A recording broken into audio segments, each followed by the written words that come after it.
ऐसे ही। अंकित जी, महाराज जी के चरणों में कोटि कोटि नमन। महाराज जी, आजकल के जो बच्चे हैं जो संसारिक कॉलेज आदि में रहते हैं, आपका सत्संग सुनते हैं या संतों का सत्संग सुनते हैं तो उनमें प्रेरणा होती है कि वो नाम जप करें और वृंदावन धाम वास करें, बट माता पिता अनुकूल नहीं रहने के कारण वो कैसे वृंदावन चलें? वास करें इसकी तो हम प्रेरणा नहीं करेंगे, लेकिन हम कहीं जा नहीं पाते, पर हमारे हृदय में एक ललक रहती है कि हमारे जो नौजवान हैं ये थोड़ा तो सत्संग सुने, थोड़ा तो शास्त्र स्वाध्याय करें, क्योंकि अपने को वो ऐसे बर्बाद कर रहे हैं कि उनको महत्व ही नहीं पता अपने जीवन का। तो शराब पी करके उन्मत्तता में ऐसी गाड़ी चलाई, मर गए। ऐसे आचरण किए, गोली मार दी गई। ऐसे आचरण किए, जेल पहुंचा दिए गए। नौजवान बच्चे उन्माद अवस्था, उनको पता नहीं, या स्वयं ऐसे आचरण किए कि अपने जीवन को ही बर्बाद कर रहे हैं। तो थोड़ा शास्त्र स्वाध्याय और सत्संग हो तो कम से कम उनको दिशा तो मिले। जंगली जानवर जैसी वृत्ति हो रही है। जंगली जानवर को केवल उदर पोषण, मैथुन, नींद, बस इतना ही सुहाई देता है।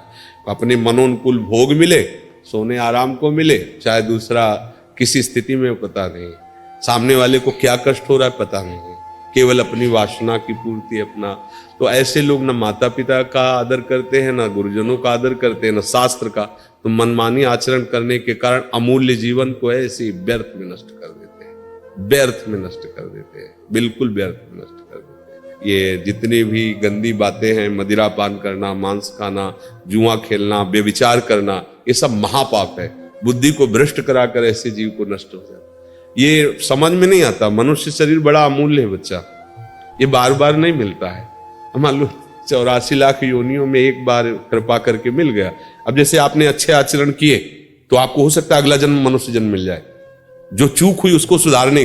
लेकिन आप ऐसे मिटिया मेट कर दिए, 1000 रुपया दिए गए, एक के पूरे 1000 बर्बाद कर दिए, तो अगली बार पिता तुम्हें 1 रुपया भी नहीं देगा।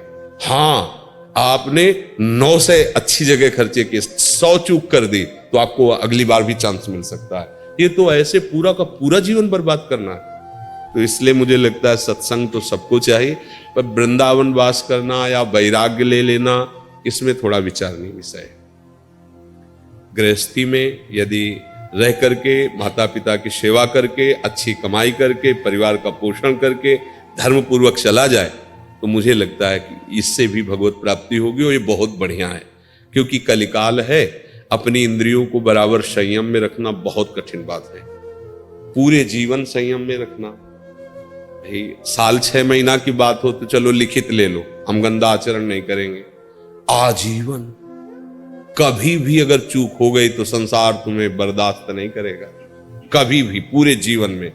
और आज का खान पान, आज का दृश्य, आज का समाज, तो नए नए बच्चे जैसे जुड़े ना, तो हम प्रभु से यही मनाते रहते कि बस इनकी रक्षा करना, इनकी बुद्धि शुद्ध रहे, क्योंकि बुद्धि शुद्ध रहेगी तो पार हो जाए। अब हम ये कम चाहते हैं कि कोई वैराग्य ले, अंदर से वैराग्यवान बने और गृहस्थी में रहे, कमाए खाए, परिवार का पोषण करे। क्योंकि देखो,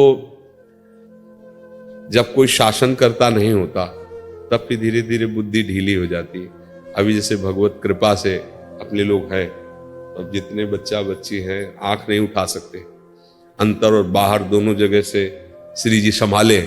लेकिन कल ये शरीर न रहे, फिर अगर वो स्वयं में परिपक्व नहीं है तो मान लो जो सेवा में है वो आपको कह सकते हैं कि आप ऐसा मत करो। जब आप मनमानी करोगे तो फिर वो क्या कर सकते हैं, क्योंकि आप स्वतंत्र है, आप अपने। अच्छा, अभी हमारा क्या, जैसे अपने बेटे को कहा थोड़ी जाता है स्वतंत्र हो, तो इसीलिए लगता है कि आप यदि परिपक्व नहीं हुए तो आपको कौन संभाल पाएगा आगे। इसलिए चाहिए कि गृहस्थी धर्म में रहे। अगर मन थोड़ा भी फिसड्डू नजर आवे कि फिसल सकता है तो वैराग्य नहीं सोचना चाहिए। फिर घर गृहस्थी में ब्याह करे, धर्म से चले, माता पिता को भगवान मानकर उनकी सेवा करे, और जवानी है खूब मेहनत करो, धर्म से कमाओ, दूसरों का हित करो, मंगल करो, भगवान प्रसन्न हो जाएंगे। आप वृंदावन वास या भगवत प्राप्ति, फिर तो ऐसी बात होनी चाहिए कि हमारे आसपास सारे विषय हों, फिर भी मेरा मन चलाए मान ना हो, ये पहले चेक कर ले। क्योंकि ये आग का खेल है, इसमें फिर चूक हो जाती है तो बर्दाश्त कोई नहीं करता है। हाँ जी, अपने श्रीमुख से राधा नाम देने। राधा राधा। इतना तो जरूर है, जैसे आप लोग नजदीक आए उनमें से कोई शराब न पीना, मांस न खाना, जुआ न खेलना, पराई बहन बेटियों की तरफ गंदे आचरण मत करना। इतना साधु समागम का इतना तो हो, भजन करो, भगवत प्राप्ति, ये तो बहुत आगे की बात। पहले इतना सीख ले कि जीवन में कभी हम शराब नहीं पिएंगे। क्यों बच्चा है? नहीं पिएंगे, नहीं, आगे के लिए भी कह रहे हैं। क्योंकि नए बच्चे हो ना, जैसे नए नए बच्चे कि यार क्या बाबा जीओ के चक्कर में फंस के तुम। मुझे लगता है माता पिता को भी चाहिए कि कहीं ना कहीं अपने भक्तों के संग से बच्चों में संस्कार डालने चाहिए। तो अब आज का समय ऐसा है कि टेलीविजन और ऐसे चरित्र दिखाए जाते हैं कि महात्माओं पर श्रद्धा ही नहीं रह गई। कुछ मतलब गंदे लोग इस वेश का दुरुपयोग करते हैं कि भाई देखा पूज रहा है मनमानी आचरण, तो इसको ऐसे डाल लिया। ना कोई गुरु परंपरा है, ना कोई वैष्णव संप्रदाय है, ना कोई भजन पद्धति, बट डाल लिया मांगना, ये दुनिया के दलित दुराय करना। अब लोग बोलते क्या है? बोले साधु संत, ऐसे बोल देते हैं।